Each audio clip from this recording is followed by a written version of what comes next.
ये वो टाइम है जहां हर स्टूडेंट डिसाइड करता है मैं टॉप करूंगा या बस पास हो जाऊंगा। मैं आपसे एक सिंपल सवाल पूछता हूं, अगर आज से सिर्फ 90 दिन लगन से पढ़ाई करो तो क्या तुम अपना 95% वाला सपना दोबारा पॉसिबल बना सकते हो? आंसर है यस, 100% पॉसिबल है। चाहे अब तक कुछ भी नहीं पढ़ा हो, अगर स्ट्रैटेजी सही हो, एग्जीक्यूशन सॉलिड हो, तो आपका बोर्ड रिजल्ट स्टिल 95 प्लस से ज्यादा आ सकता है। आज इस वीडियो में हम बात करेंगे एक step by step 90 days plan के बारे में, जिसे तुम अपना सिलेबस कंप्लीट कर पाओगे, रिवीजन कर पाओगे, कॉन्फिडेंट होकर बोर्ड एग्जाम में लिख भी पाओगे। सबसे पहले एक बात क्लियर कर लो, अब एक्सक्यूजेस का टाइम खत्म। कोई नहीं कहेगा टाइम कम है, कॉन्फिडेंस चला गया है, बैकलॉग पड़ा हुआ है। अब हम फोकस करेंगे सिर्फ एक चीज पे, जो है एग्जीक्यूशन। रोना नहीं है। अब आपको अपना नेक्स्ट 90 दिन ऐसे ट्रीट करना है जैसे ये एक टूर्नामेंट हो। हर दिन एक मैच है और हर चैप्टर एक विकेट है।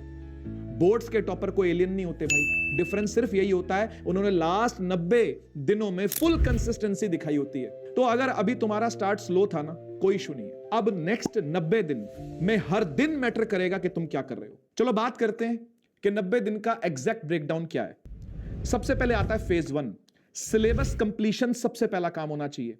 इसमें डे 1 से लेकर के डे 35 तक हम लोग टारगेट करेंगे NCERT with complete understanding.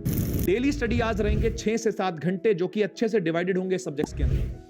Focus करना पड़ेगा आपको कंसेप्ट क्लैरिटी पर, एनसीईआरटी के एग्जांपल्स पर और साथ ही साथ इंपॉर्टेंट डायग्राम्स पर। इसके लिए बोर्ड बूस्टर के वीडियोस यूज कर सकते हो आप। चैप्टर वाइज प्रैक्टिस पीडीएफ्स भी हैं। जैसे फिजिक्स का एग्जांपल लेते हैं, मान लो अगर तुम्हारा रे ऑप्टिक्स वीक है, तुमसे उसके सवाल नहीं लगते, तो बोर्ड बूस्टर बैच का एक वन शॉट देख लिया, एनसीईआरटी में मार्किंग कर लो और फॉर्मूला शीट रेडी कर लो भाई, इतना काम हो जाएगा। तो ये होता है फेज 1 पूरा।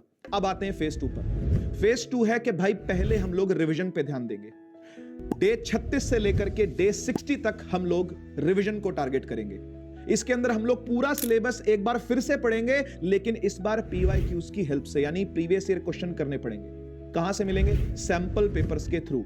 ये दोनों चीजें आपको करनी है, पीवाईक्यूज भी करने और सैंपल पेपर्स भी करने। अपने पास एक एरर बुक बनाओ जहां हर सिली मिस्टेक लिखो, आप जो भी गलतियां कर रहे हो वो लिखते चले जाओ, और हर डे एक फुल सब्जेक्ट का सैंपल पेपर आपने सॉल्व करना ही करना। अब इसको आप ऑल्टरनेट डेज पर डिफरेंट सब्जेक्ट्स के लिए प्लान भी कर सकते हो। लास्ट फेज आता है यानी फेज 3, जिसके अंदर आप लोग फाइनल बूस्ट दोगे अपने रिवीजन को, और इसमें मॉक टेस्ट रहने वाले हैं जो कि टाइम बाउंड मॉक टेस्ट रहेंगे, यानी घड़ी लगा करके आपको मॉक टेस्ट अटेम्प्ट करने हैं।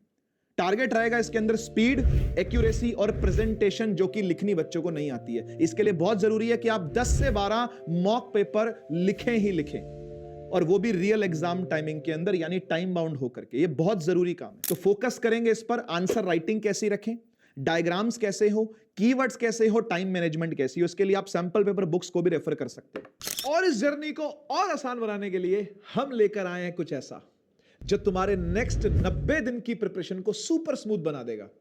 अब तक तुम सोच रहे थे कैसे स्टार्ट करें, कैसे प्लान बनाएं, कैसे ट्रैक करें सिलेबस और रिवीजन, बस अब इनका एक ही सॉल्यूशन है, और वो है 12th बोर्ड बूस्टर, जहां आपको मिलेंगे आपके टॉप फैकल्टीज के lectures, PDF hand written notes, chapter wise online test series का पूरा एक्सेस आपको मिलेगा। साथ ही साथ परिश्रम 2.0 बैच का भी फ्री एक्सेस आपको मिलने जा रहा है, और हर यूनिट के कंप्लीट होने के बाद उस यूनिट के MIP और MIQ, यानी कि most important problems and most important questions के सेशंस भी मिलने वाले हैं। तो लिंक डिस्क्रिप्शन में है भाई, एक बार जाओ, जरूर चेक करो और बोर्ड एग्जाम में मचाने के लिए तैयार हो जाओ।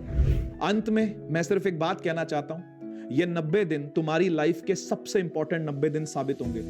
आज से स्टार्ट करो, डिस्ट्रैक्शंस को बंद करो, हर दिन अपना बेस्ट वर्जन लाने के लिए काम करते रहो भाई, काम करते रहो, काम करते रहो। तुम्हारा गोल 95 प्लस का नहीं, अपने पोटेंशियल